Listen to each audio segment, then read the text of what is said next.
재생불량성 빈혈, 골수형성 이상 증후군, 골수섬유증, 백혈병, 다발골수종, 혈액암, 재생불량성 빈혈, 재생불량성 빈혈 시소탕에 도움을 청하십시오.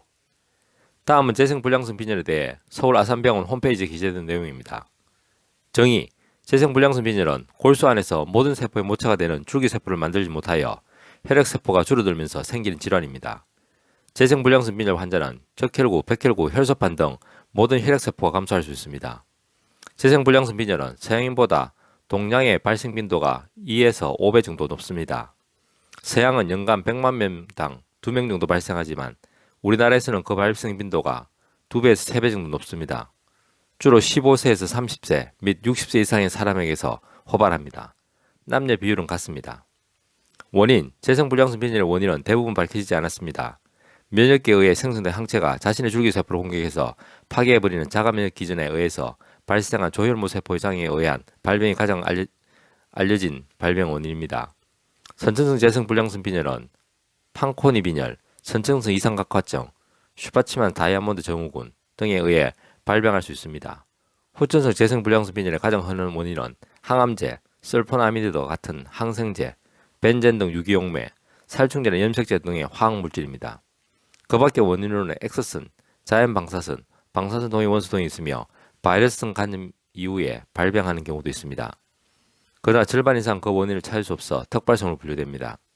증상, 대부분의 환자에게서는 서서히 증상이 발현되며 가장 흔한 초기 증상은 혈소판 감소로 인한 출혈 증상입니다. 대량의 출혈은 드물지만 쉽게 멍들거나 잇몸 출혈, 코피, 월경과다 점상 출혈, 얼룩 출혈 등의 증상이 있을 수 있습니다.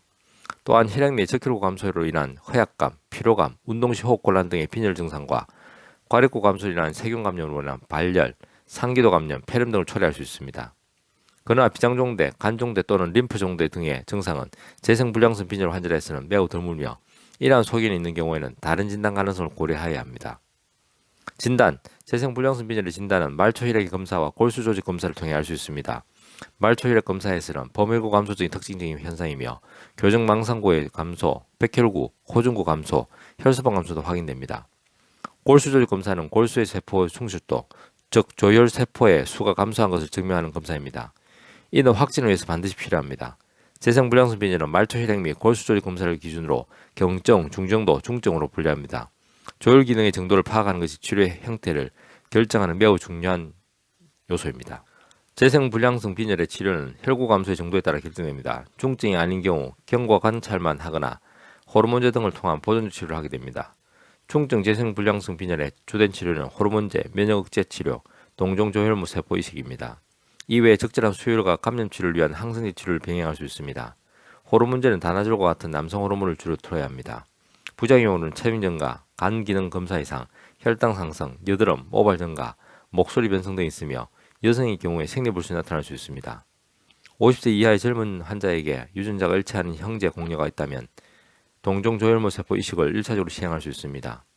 50세 이상의 나이거나 유전자가 일치하는 형제 공여자가 없는 환자에게는 면역제 치료를 시도합니다. 면역제 치료에서는 항형성 글로불린과 사이클로스포린을 사용합니다. 치료 효과는 치료 후 6개월에서 12개월 후에 나타나기도 합니다. 최근 중증 재생불량성 빈혈 TPO 수용체 작용제를 통한 혈구 감소증의 호전이 확인되어 그 사용이 증가하는 추세입니다. 경과, 환자에게서는 대부분 서서히 증상이 발현됩니다. 말초혈액 내 적혈구 감소로 인한 허약감, 피로감, 운동시 호흡곤란 등의 빈혈 증상이 나타납니다. 과립구 감소로 인한 세균 감염으로 발열, 상기도 감염, 폐렴 등이 초래될 수 있습니다. 혈소판 감소로 인한 자반, 비출혈, 잇몸 출혈, 질출혈, 위장관 출혈, 망막 출혈, 뇌출혈 등의 출혈이 발생할 수 있습니다. 치료를 적절히 시행하지 못하여 질환이 더욱 진행될 경우 세균 감염이나 뇌출혈 등과 같은 출혈이 일어날 수 있습니다. 이는 재생불량성 빈혈 환자의 사망 원인 중 5에서 70% 정도 차지합니다. 특히 중증 재생불량성 빈혈은 1년 내내 절반 정도의 환자가 감염 또는 출혈로 사망하므로 가능하면 빠르게 치료를 받아야 합니다. 주의사항, 벤젠 등 독성이 강한 물질이나 방사선 노출을 피합니다. 빈혈을 일으키는 약물의 사용을 중지하거나 다른 약으로 대체합니다. 재생불량성 빈혈의 진단 및 대처법에 대해 관리적 측면의 기술이 잘 정리되어 있습니다. 기존 양의학의 뛰어난 검사와 처치에도 불구하고 재생불량성 빈혈로 두려우시다면 동양 한의원의 도움을 청하십시오. 오직 재생불량성 빈혈 시소타임 복용만으로 재생불량성 빈혈의 두려움으로부터 벗어날 수 있도록 도와드립니다. 한의학은 과학입니다. 한의학은 철학입니다. 건강은 균형입니다. 동양 한의원은 균형입니다.